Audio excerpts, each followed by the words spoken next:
энэ дээр ямар байр суурьтай байгаа вэ? Тэгтээ зэрэг энэ жил бол энэ төсвийг хилэлцэх төгсгөлийн шатанд маш том хэмжээний өөрчлөлт оруулах шаардлага гарч ирсэн. Энэ юутай холбоотой гэхдээ зэрэг багш нарын салинг нэмэгдүүлэх, эмч нарын салинг нэмэгдүүлэхтэй холбоотой. Ер нь гол нь.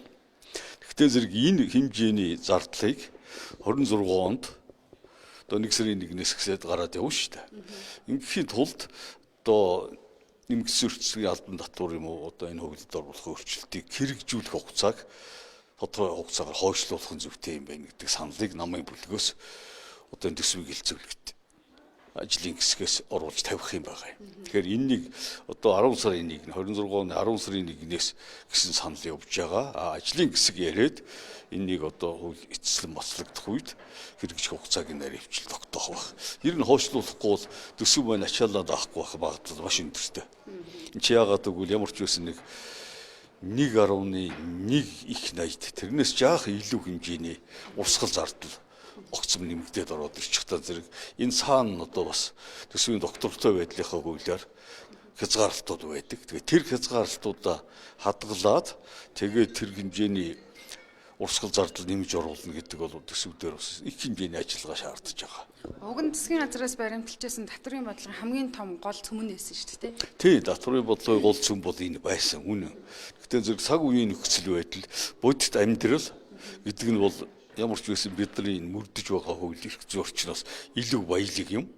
Бид нар татвараа авч чадахгүйгээр энэ хэмжээний ачааг улс өөрөө таахгүй гэдэг асуудлыг бол санаанаа бодох ёстой. Нөгөө талаас сөрөг хүчнээс гаргасан санал бол улсын хурал сайд нарын цалинг улсын дундчтай нийцүүлье.